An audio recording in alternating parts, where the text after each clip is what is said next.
Is your game lagging or crashing? It might be time to update your NVIDIA graphics drivers. Here's how in just 60 seconds. Keeping your NVIDIA drivers up to date is super important for better performance, fewer bugs, and smoother gaming. Here are 3 easy ways to do it.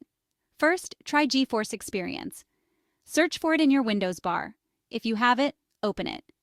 Click the Drivers tab, then hit Check for updates. If there's an update, press Download and choose Express Install. Done. If you prefer manual control, head to the official NVIDIA website. Find your exact GPU model in Device Manager under Display Adapters.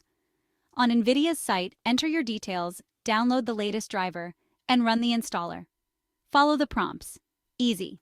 Lastly, you can use Windows Device Manager. Open it, right-click your NVIDIA card, and select Update Driver.